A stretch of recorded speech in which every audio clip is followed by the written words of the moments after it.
Are you craving a trip on Space Mountain? Well, we've got the next best thing. Welcome to Disney Coast to Coast.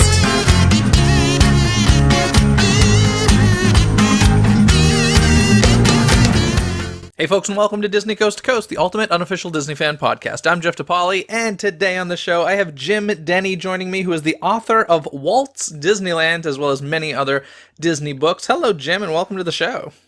Hi, Jeff. It's great to talk to you. Thanks. Yes, I am excited to talk to you about, it's interesting because so many people talk about how the Disney parks have changed so much and how we can barely see Walt in these parks anymore, especially Disneyland, since that's the park he actually built. But you've written an entire book called Walt's Disneyland, all about the traces around Disneyland Park, where you can find Walt Disney from way back in the 50s and 60s.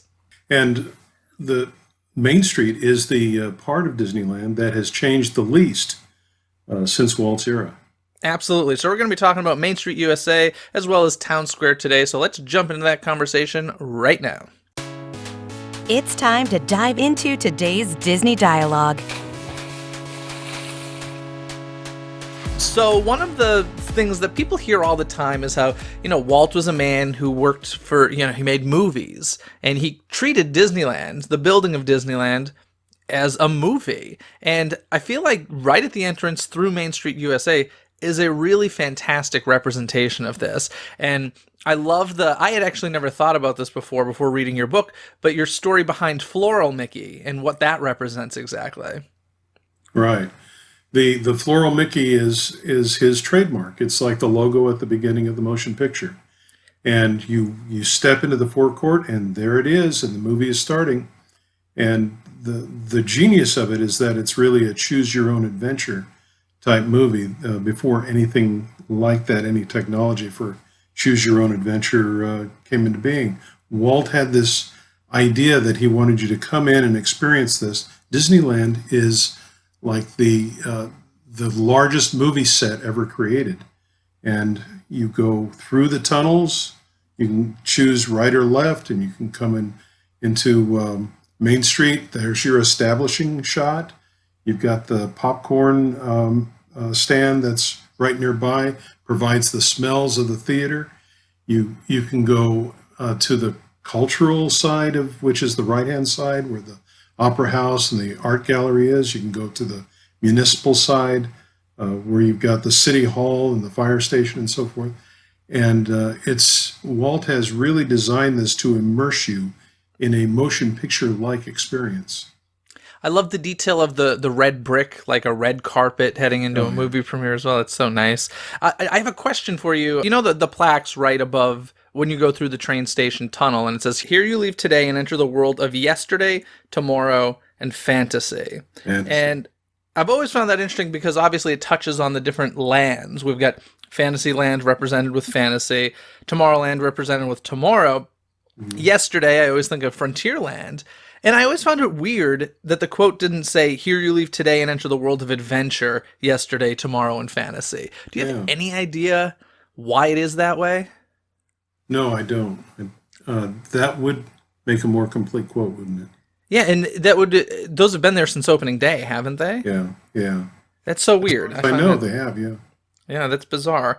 So in any case, once we get into Town Square, one of the oldest buildings there is the Opera House. And why don't you tell us a bit about what that was originally used for? Because this was interesting to me as well. Yeah, it was the first building constructed at Disneyland, and it served as the woodworking a shop for all of Disneyland. All the scroll work, all the beautiful woodwork, the gingerbread, and all that sort of stuff was created right there in the first building that they established, the Opera House. And then, of course, it later became a museum for the Babes in Toyland. Yeah.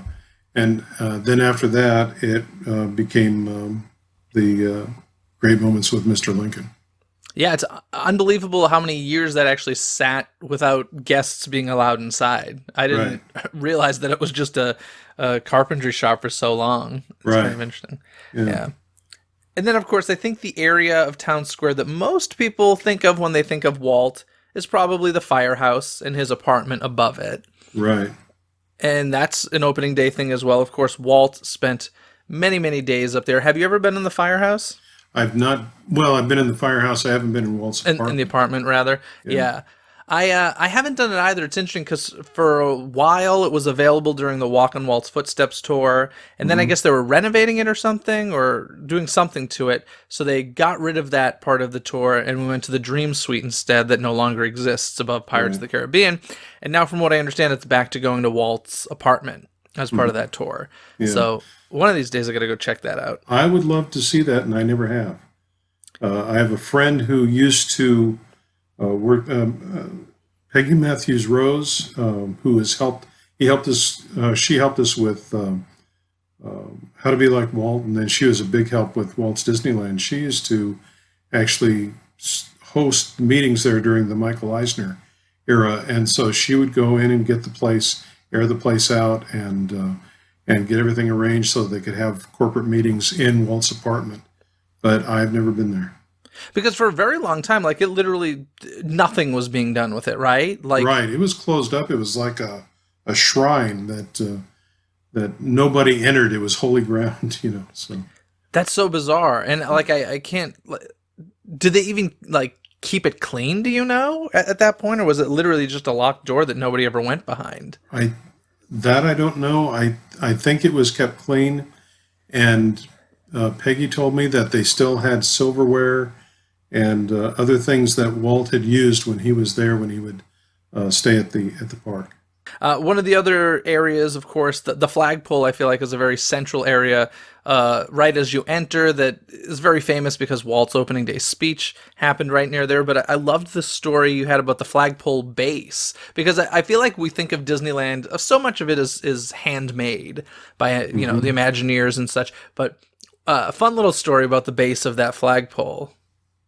Yeah, it was Emil Curie was driving down Wilshire Boulevard, saw an automobile accident. It had knocked over this light post, but the base was undamaged, and that he bought the whole thing, the whole light standard and the base, for $5. Had it moved to Disneyland, and that is the flagpole stand. And it's amazing the different things that they could do that would save a lot of money, but would look so beautiful and so real in the park. That's one of the things that I find so interesting about those little details, is like, we kind of forget today that Disneyland was really built on a budget, right? Like, yes, Walt was good at spending money, but at the same time, it's like there was a limited amount of it, and they kind of had to get creative with these sorts of things. Whereas when we think of Magic Kingdom in Florida, most of that stuff was probably made specifically for that park. So I love those little stories. And as far as the flagpole is concerned, there's a ceremony that happens there every single day that is back from Walt's time, right? You can still feel Walt in the park in that way. Yeah, I experienced that ceremony the last time I was at the park, and it's wonderful. They honor veterans there. It's about a 20-minute long ceremony. They have patriotic music, and the Disneyland band takes part, the Dapper Dans, and Walt initiated that ceremony from the very beginning of the park. And he used to watch it from his apartment, and they call it the flag retreat. It's the lowering of the American flag and carefully folding the flag and honoring the flag and honoring the veterans who have come there to take part in the ceremony. It's a wonderful ceremony. Now, of course, like many other areas of Disneyland, Main Street USA and Town Center there, they've changed a bit through the years, but since opening day, we have had the Firehouse, as we mentioned. City Hall is an opening day building, the Emporium, Penny Arcade, Main Street Cinema. I mean, those are major areas of Main Street USA. Those aren't just tiny shops, so it is pretty incredible that as soon as you enter the park, you really are experiencing Walt's Disneyland. Yeah. It's not until you get past Main Street that I kind of feel like it's changed considerably, even though his traces are still around in little areas. So much of Walt's heart was right there in Main Street. That was the hometown of his childhood, of Marceline. It was. It's a place that I think he enjoyed to stay the most. He would love to sit on a park bench or on the bench on the porch of the city hall there. He just really enjoyed being there and watching the people come into the park. And people would go by and not even notice that was Walt right there. And obviously you could find him all around the park. You'd find him on the train sometimes, and he was going around and always talking to people about the attractions. What did you like? What didn't you like? But I think most of the time you could find him on Main Street. Yeah, no, Walt even purchased a something specific for the arcade. I guess he bought the pipe organ there himself, Yes. which I thought was kind of cool. Yeah, Where did that come from? Do you know? I don't know where he purchased it from, but I know he got it in 1953, before work officially began on building the park.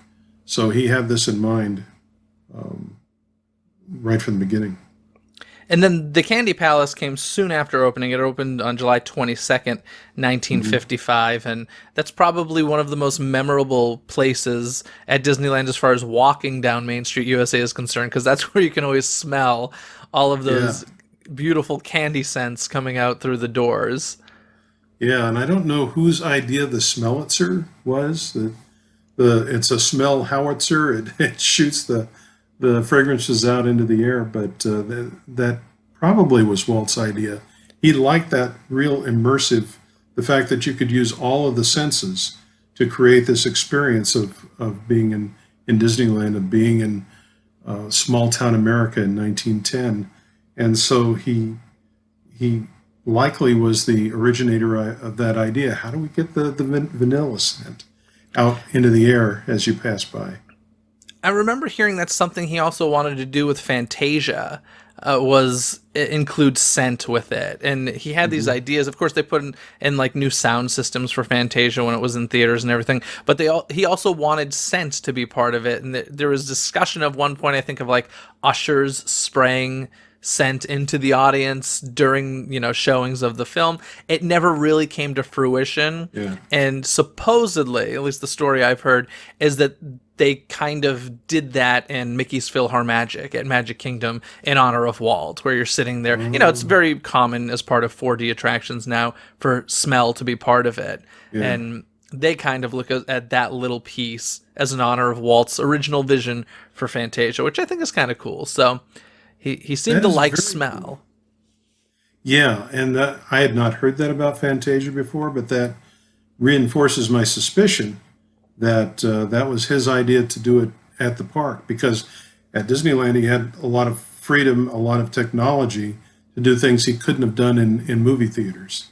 Now he could totally immerse people in the experience. Yeah, and I think it's interesting, even just right from the start, the popcorn cart on Main Street, as you mentioned, or in Town Square, rather, that's like one of the first things that hits you as you walk into the park. So it's pretty cool. Of course, another shop that's been there a very long time is the Magic Shop on Main Street, USA, which very famously Steve Martin worked there before he was famous. And I love this shop. It seems a little empty these days. Every time I go by, it seems to be one of the more empty shops, sadly. But any stories about Walt in this shop or why it was there? No, I don't have any stories about that. That's something... You make me want to research that, though, because the last time I was in the shop, I enjoyed looking around, looking at all the different magic devices, the signed photo of Steve Martin on the wall and so forth. There's a lot of history there. But, and it's got a great marquee as well. Yeah, it does. It's a beautiful marquee. Yeah, and it's weird because it's such an odd shape. Like you go in and it's like the walls all curved because of the shops on either side of it and stuff. It just is this like little hidden shop in there that people often walk through to get from one to the other. But yeah, it's literally a hole in the wall. Yeah, But, yeah, pretty much. It's packed with stuff. One of the things that Walt used to say was he would create these weenies that would essentially wean people into areas of the park he wanted. So he considered Sleeping Beauty Castle to be a weenie and get people walking down Main Street USA. And I found it interesting because I read in your book that apparently the company doesn't like this word or this term, and they kind of use a different one these days. Yeah, that's what Jim Corcus was saying, that when he was at Disney University, he was saying that they were trying to get away from that terminology and call it a carrot, or I forget what the other word was, but some kind of they just considered weenie to be too inelegant a term, and so but Walt didn't. He would not have dangled a carrot. To him, a weenie was a treat. That's what he fed his dog. That's what he ate cold out of the refrigerator. He loved frankfurters just cold out of the refrigerator, and so to him that was a treat, and that's why he called it that. That is just such a gross visual. A hot dog out of the refrigerator. Like, I don't like hot dogs in general, but a cold one just sounds particularly nasty. But I guess if Walt liked it, yeah, I find it funny that the company doesn't like to use that word anymore. Because I remember growing up watching a lot of like Imagineering documentaries and stuff, and then using that term. And of course, one of the nicest little tributes on Main Street USA are the windows of Main Street USA, which Walt treated like the credits of a film. And I'm curious, do you have a favorite one? Because there was a story in your book that, man, the one about Ron Dominguez, which we'll get to, but do you have a favorite one before we get to there? Probably Rolly Crump's window, which is above what used to be the intimate apparel shop. It's now there's a porch there on just past the Silhouette Studio, and if you look up on the second floor is Rolly Crump's window, because Rolly Crump was he was the creator of the Enchanted Tiki Room, the Haunted Mansion, It's a Small World. He was the chief designer on these things, and the window reads Fargo's. His name is Roland Fargo, Rolly Crump. Fargo's Palm Parlor, predictions that will haunt you, bizarre, whimsical, and weird, designs to die for. Roland F. Crump, assistant to the palm reader. And the word bizarre, where it says bizarre, whimsical, and weird, is spelled Bazaar, because it's a reference to his design work on the Adventureland Bazaar. So there's always, with all of these different windows, there's a story behind them. Yeah, and it's interesting how Walt actually, he didn't get a window until many years later. Was it the 50th anniversary, I think? I believe it was the 2005, I think where Walt finally got a window there on Main Street USA, which is kind of interesting. But as I mentioned, Ron Dominguez has a window, and a lot of people who know Disney history may not know that name, because why don't you tell this story? I absolutely love this. This is fantastic. Well, Ron was born on the property. He was born in a house that was located where Pirates of the Caribbean is today. And then he got a job, I think, as a ride operator right when the park opened, and he just worked his way up until he was in charge of a lot of attractions and so forth. I forget what his final title was before he retired, but I believe it was head of attractions. And then the window said, Orange Grove Property Management. We care for your property as if it were our own, which is just so great. Like, I want to know who, I want to know who writes these windows. Like, they're really, really clever. A lot of them based on what the different folks' jobs were and everything. And, you know, obviously Ron's you will only find on Main Street at Disneyland Park. And that's got to be crazy to have like lived right there on that property, see what it becomes, end up having a pretty major job there in the park, and then being honored that way. To know you were born right on the spot where Pirates of the Caribbean is today. Unbelievable. Unbelievable. One of my other favorite little details is the test wall, which you can find off of Main Street USA, down a little. Do those streets have names? I'm not even sure. The little side street. It's Center Street, I believe, is the name of that street. Anyway, it's you go past the market house and hang a right, go down the street, and at the end of the street is this what has been called the test wall. I don't think it's a test wall. I have a new theory on that. Oh, what's this? Well, the story behind the test wall is that it was used to show Walt what different styles of brick looked like, and then he could choose what he wanted, what kind of brick he wanted to use. But there are only really two kinds of bricks that are shown on the test wall. there are these very geometrically straight, precisely made bricks like are found all over up and down Main Street. And then there are these very irregular kinds of bricks, which are the kinds of bricks that used to be used back in the Revolutionary War era.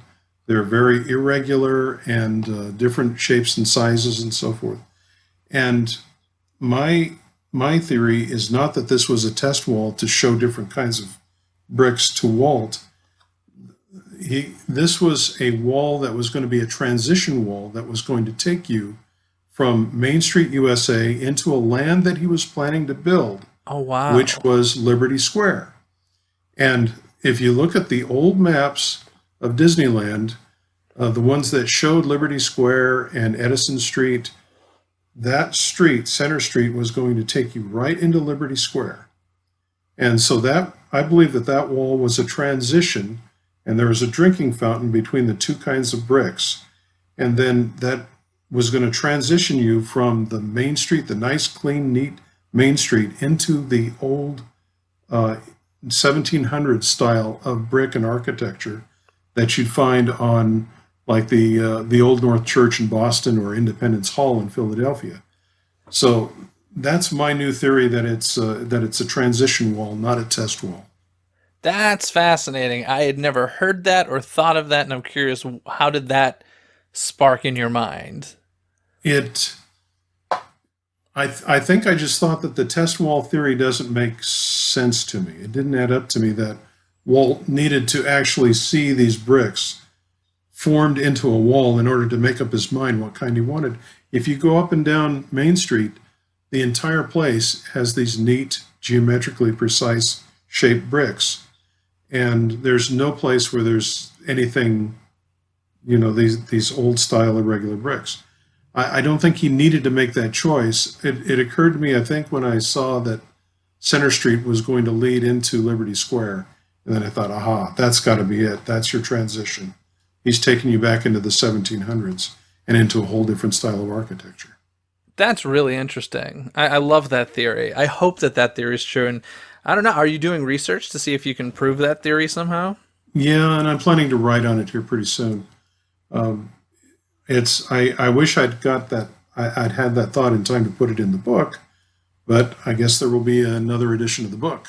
There we go. When I get that all formulated. That's really, yeah, because there was Liberty Street that he wanted to do. There was Edison Square, and what was the other one? Wasn't there a Progress or? Ooh, no, that was part of Edison. I feel like there was another one, but yeah, there were so many lands that he wanted to do that never ended up happening at Disneyland, and kind of got versions of them in other Disney parks. But right, it was eventually done in Walt Disney World, but it didn't material. In fact, when you look at the so-called test wall today, right next to it, the street is blocked off with a cast member door. Okay. So that now goes back into the backstage. Yeah, and for anybody listening who wants to check out this test wall at Disneyland Park, basically head to where the lockers are located off of a little side street on Main Street, USA, and it's right there. But Main Street, USA, of course, everybody knows, was built with forced perspective. Everything isn't exactly the size that it looks to make the street look a bit bigger. But you also wrote about people's thoughts on Main Street USA at Disneyland versus Main Street USA at Walt Disney World. And I kind of liked this. I had never thought of it this way, but it's more about childhood memories than it is, affordability at the time, or, Walt Disney World is certainly a lot bigger. Magic Kingdom specifically is a lot bigger than Disneyland's, but there's something so charming that you just don't get at Magic Kingdom that you do at Disneyland.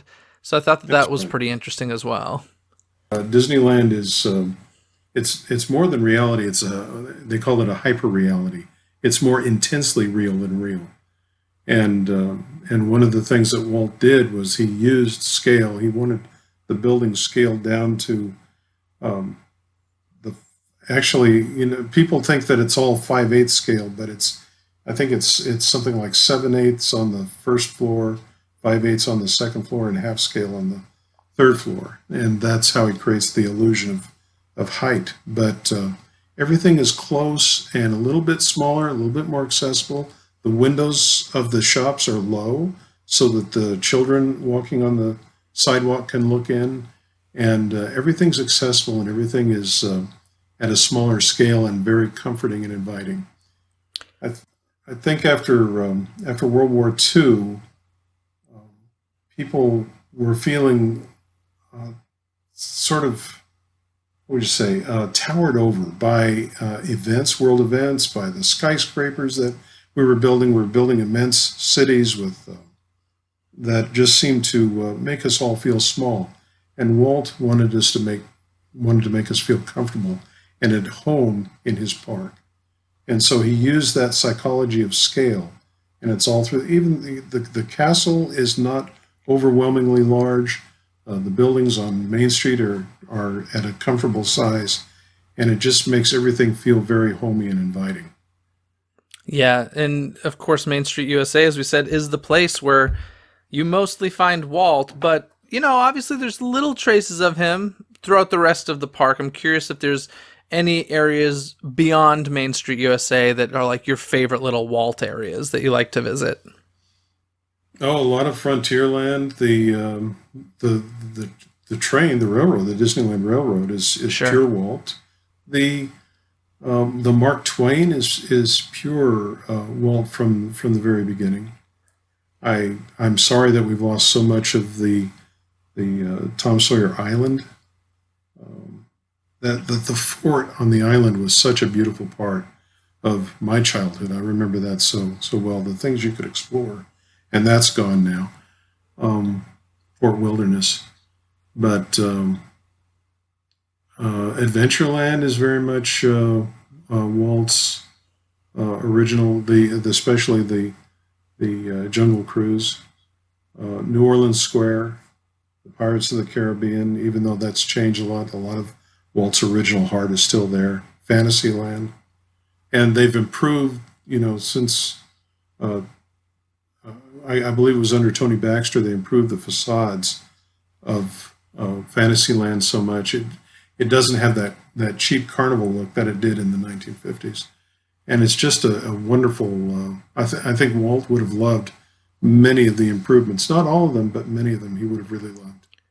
Yeah, I'm always surprised at how long the original Fantasyland marquees existed, in the fronts of the attractions, because I grew up only with the current ones, and when I look back at video of those opening day ones, I'm like, oh, those really do look like cheap circus tents. Yeah. So that 80s transformation was a welcome one, even though it wasn't Walt's exactly. But I do find, you said one of your favorites is Frontierland, and it's interesting to me. It seems like every time there's a major change in the park, Frontierland is the land that's affected most, because first there was New Orleans Square that basically cut off a big chunk of Frontierland, and then there was Bear Country, which eventually became Critter Country, that cut off a big chunk of Frontierland, and now with Star Wars Galaxy's Edge, same thing happening, cutting off a big chunk of Frontierland. So, Frontierland must have been massive when that park first opened. Massive and kind of untamed. You see a lot of video that was taken or movies that were taken at that time. And there's a lot of just bare earth and grass, and there isn't anything like that. It's all very well tamed at this point. But because you had the stagecoach going out over the trails and things like that, which you don't have anymore. So yeah, a lot of Frontierland has been consumed. But I think maybe Walt may have foreseen that because he had the New Orleans Square on his mind for a long time. Is it hard for you to see the change? It's such a weird, difficult thing with that park specifically.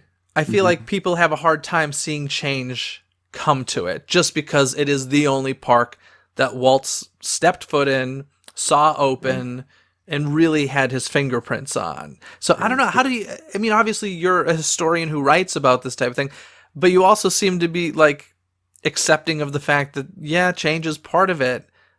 Kind of curious where you fall in that category. Yeah. Well, I don't consider myself a historian. I'm a guy who who went to Disneyland for the first time in 1957. And so I've seen it change over the years. I used to watch the Disneyland TV show with my folks when I was a kid. I was born in 53.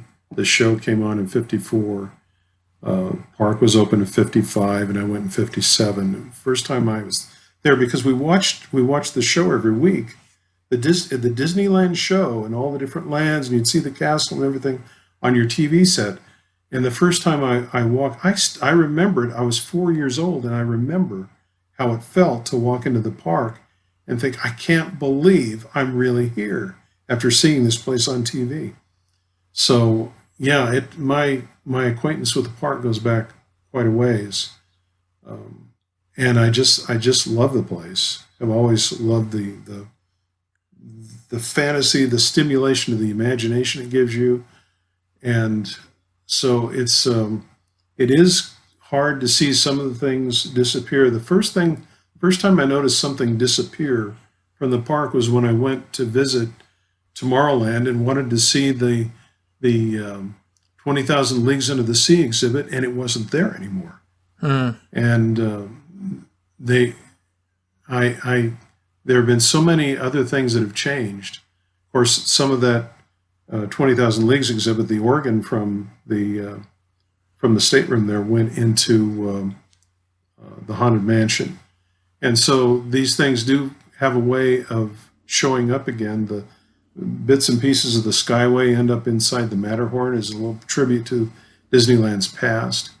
So it doesn't entirely disappear, but there are attractions that I miss, yeah.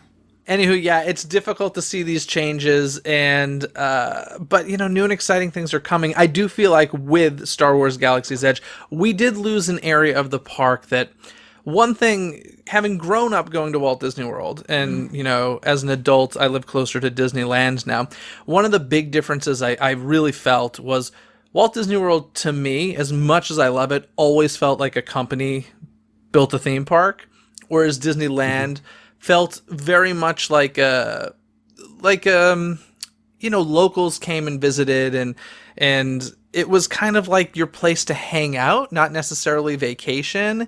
And one of the little areas that we lost because of Star Wars Galaxy's Edge is Big Thunder Ranch. Yeah. That was such that's not a place that if I were a tourist, I don't think I would spend much time at Big Thunder Ranch. It doesn't have the big e-ticket attractions. Yeah. But as a local, it was such a fun, cool place to hang out. Yeah. And I've kind of feel like that was the last piece of that at Disneyland. And now it's all, e-tickets and rides in every little corner. And I miss that a little bit. As excited as I am for Star Wars Galaxy's Edge, it's a little sad to see it go. I agree. And I think Walt would miss that too. I don't know what he would think of something. He was a futurist. He was a nostalgist and a futurist. And so he might really like the idea of a Star Wars Galaxy's Edge. He might certainly... Tomorrowland was very close to his heart, but having to lose some of these hangout places, because he was a guy who liked to hang out at Disneyland. Yeah, and that was I think he did that more around Main Street, but you'd find him every place around Disneyland. People never knew. I remember one time going to Disneyland, I think in the early '60s. And said something to my dad. I said, do you think we'll see Walt Disney there? And he said, no, I think Mr. Disney's probably too busy, at his studio to spend much time at Disneyland. Well, that's one of the few times my dad was wrong. because Disneyland, Walt was there all the time. He was, he'd love to hang out there. He loved to watch people enjoying his park. And another thing he always said that the park was going to change and it was going to grow, and things were going to be lost and things were going to be added. So it's hard to know what he would think about certain specific changes, but you do know that change is something he would appreciate. Change is something, if he was still here, he would be changing it. He'd be tinkering with it. Is there anything in the park that is back from his time that you're kind of surprised still exists? That's an interesting question. it sometimes seems surprising to me that they haven't done some things like upgrade the castle to be more Yep. like, and when they built Disneyland in Hong Kong, they built a replica of the Anaheim Castle. Which is being plussed right now, though. So that's kind of interesting. Because, it is... The castle is one of those things I'm surprised it hasn't been added onto at this point. There are people in both camps, and I understand both points of view of, that's Walt's castle, leave it alone. I also understand making it a bit more grand, especially with the Matterhorn next to it. I think it trumps it quite a bit. But the one in Hong Kong is getting a major addition right now, and I doubt we'll see that happen at Disneyland, but it is interesting that, the exact replica one is getting a major refurbishment at the moment. Yeah, and I'm glad that they are keeping it the way it is. I'm glad they're keeping as much of Walt there as they can. I'm glad they have tributes to Walt, like the partner statue in the hub. That's another thing that I cannot believe is as new as it is. Because what was it, 1992 they put that in? 93. 93. 93, uh-huh. That's shocking to me. I can't believe that, for portions of my life, the partner statue did not exist. That is just such an iconic part of the Disney parks that it's interesting. And I love it that it was created by Blaine Gibson, who knew Walt personally, knew him well. Mm-hmm. And he just really captures Walt's personality in that sculpture. And it's such a wonderful stance, the gesture that Walt makes as he's looking out over Disneyland and he's holding hands with Mickey and he's saying, "Look what we built together." I just love that. Yeah, I've heard he made him 6 feet tall in that statue. Even in the reality, he was 5'10". Is that true? Have you heard that before? That I don't know, but it's he probably did. Yeah, I've heard he made him a little taller just because he thought Walt would like that. And and fun little trivia question here for you, even though this isn't trivia time yet. But so there are two locations I can think of that are not a Magic Kingdom park where that statue exists. Do you know where they are? Oh, say that again. So the partner statues, they exist in the Magic Kingdom parks. So Disneyland and Magic Kingdom and Tokyo Disneyland and such. But there are two locations that aren't like a Magic Kingdom park where that statue exists. Do you know where they are? Well, there's got to be one at the Burbank Studio. That is correct. One at the Walt Disney Studios in Legends Plaza.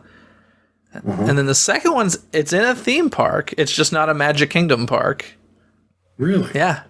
It's very, very weird. Okay, I have no idea. So Disneyland Paris does not have the partner statue in their castle park. It's over in the Walt Disney Studios park, their second theme park that's kind of like a Disney's Hollywood Studios. They have it there. Fascinating. Yeah, it's very weird. Have you been to Disneyland Paris? I did go to Paris, but it was actually long ago before the second park existed. I love Disneyland Paris. I think it's wonderful. Have you been there? No, I haven't. Oh, they have their Haunted Mansion, Phantom Manor blows my mind. Their Pirates of the Caribbean is phenomenal. Their castle is actually my favorite. I think it's the most beautiful castle they've built. It is a beautiful castle. Yeah. Yes. And there's a dragon in the basement. So, I mean, that's awesome. So it's very cool. Oh, that's awesome. Yeah. Anyway, let's wrap up this conversation. It's trivia time! All right, Jim, do you want to hit me with the trivia question first, or shall I hit you?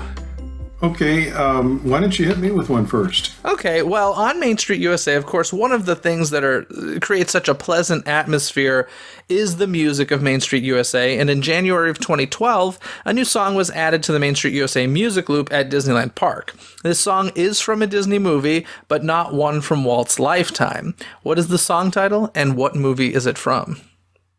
I'm going to say I think it's called Put On Your Sunday Clothes. And it's from Hello Dolly, and it is used in the movie WALL-E. Okay, so that's been part of the loop for a very long time. Okay, so I missed that one. Okay. Yeah. No, it's from a Pixar film. Does that help at all? You've Got a Friend in Me? No, it's Married Life from Up. It's that da da da da da da da dum da da da dum da dee Oh, dee dee yeah. dee dee dee. That's a theme Yeah. from the Pixar film Up.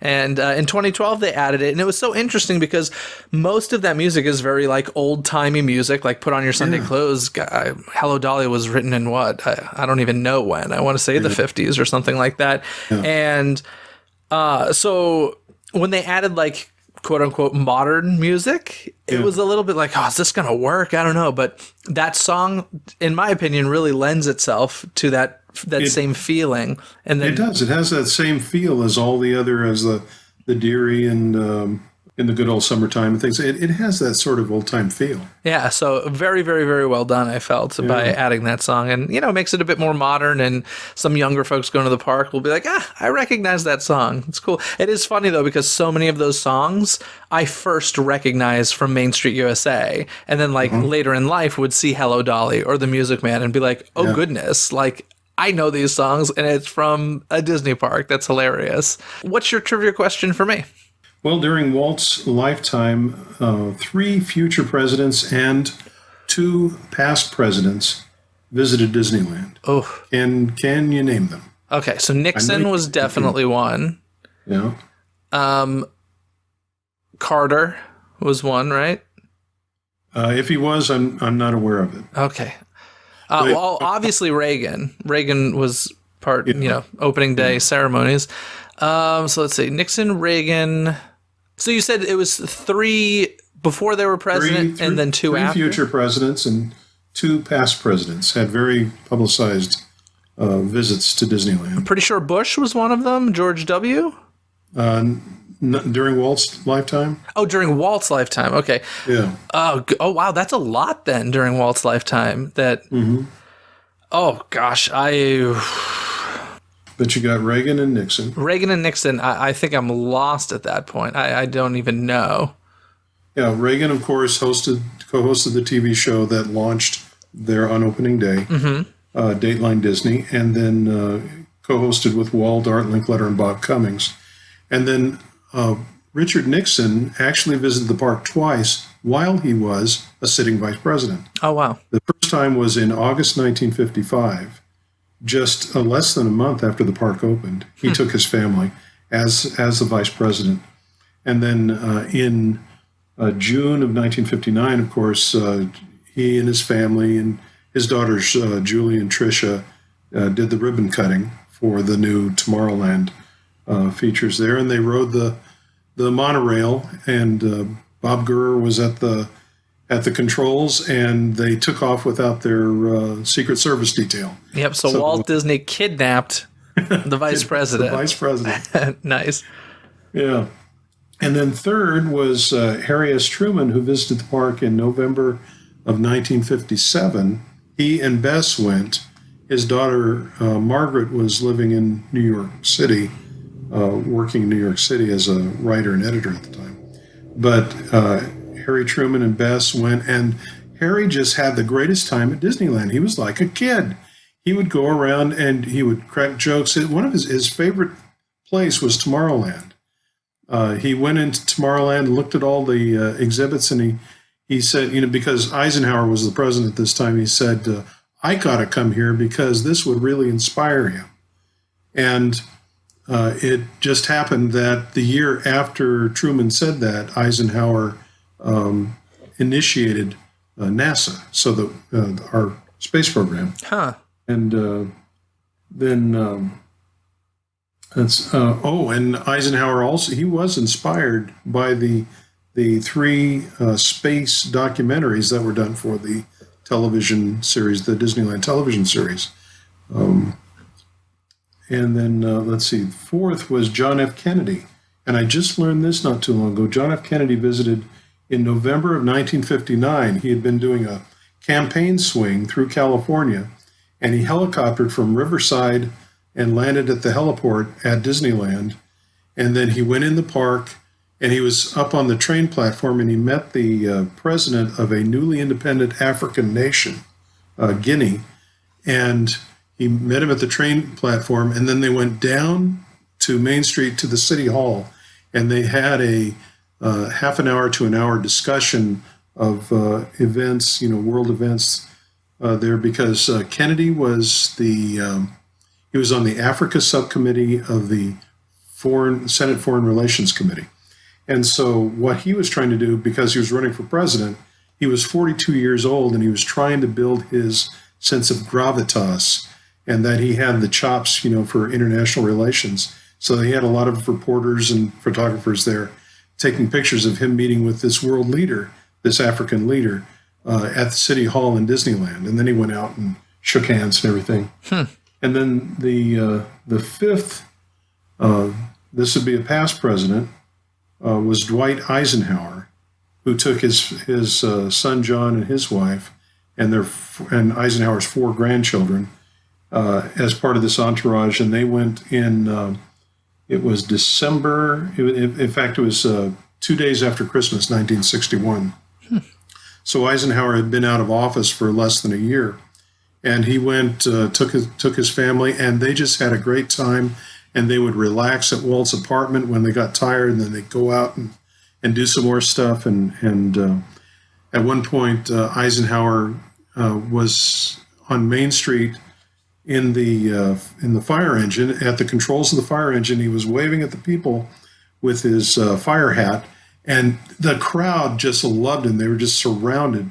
I don't know if they had Secret Service with him and everything, but the Secret Service would have been lost in that crowd, because they were just all around, just touching him and reaching out to him, shaking hands with the president, because Dwight Eisenhower was a very beloved former president. It's so interesting to hear stories like that, and I've never heard what I'm about to describe, but I'm curious if you've ever heard anybody tell a story like this, because Disneyland Park, as many people know, was considered to be a ridiculous idea by so many before it happened. They called it Walt's folly. The press was really not kind to Walt Disney's latest project. Yeah. And then, within a decade, for so many presidents to have visited, for so many people to have visited, have you ever heard of Walt kind of just having an "I told you so" attitude ever? I never have, but man, I never have. I would love to go to one of those reporters, oh yeah, the president showed up at my park. Still a folly, Yeah. But seems out of character for Walt, right? No, he would never have done that, but he must have felt the satisfaction of having proved all the naysayers wrong, including Roy, including his wife. They all told him not to do this. They all told him it was crazy. And now we look back, and Disneyland seems like it almost seems inevitable. There had to be a Disneyland, but from where Walt started, it just seemed like an impossible idea. Yeah. Incredible. Anyway, Jim, thank you so much for coming on the show. Why don't you tell the folks about some of your other Disney books that are available and where they can get them? The first book that I did with Pat Williams on Walt was called How to Be Like Walt, and that is still in print and still doing well. It's available certainly on Amazon if you can't find it anyplace else. My most recent book is Walt's Disneyland. And that is available as an ebook just about everywhere, on the Apple Store, on Amazon, and so forth. But it's also available as a paperback from Amazon.com. So, and then right now I'm working with Pat Williams on another book about the life of Walt. And the amazing thing is that we're still finding new stuff to write about him. I'm finding out that's where it's the research that I've been doing on this book that I learned all this stuff about the presidents who visited the park. I'm looking really forward to that, because I got to tell you, How to Be Like Walt, the first book that you did with Pat, is really, truly, I've read a lot of books about Walt Disney, and that one is one of my absolute favorites. So thank you. Yeah, that's great to hear. Yeah, so I'm excited to see what you guys got coming up next, but thank you so much, Jim, for coming on the show. Thank you for having me on. It was a joy talking to you. I really appreciate it. And before we get going, I want to remind all of you that over on Twitter, Instagram, and Facebook, you can follow us as Disney CTC. That's DIZNEYCTC over on Twitter, Instagram, and Facebook. You can also find all of those links over at DisneyCoastToCoast.com.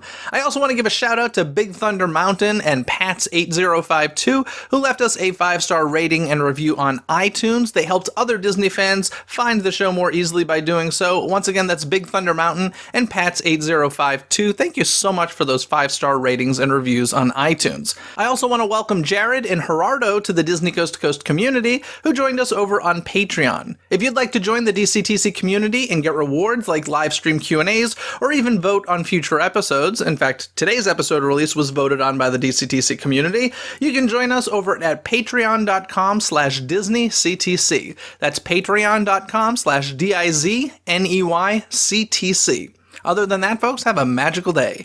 Bye! Thanks for listening to Disney Coast to Coast. Have a magical day. Disney Coast to Coast is produced and hosted by Jeff DePauli. Learn more about the podcast and become a supporter at DisneyCoastToCoast.com.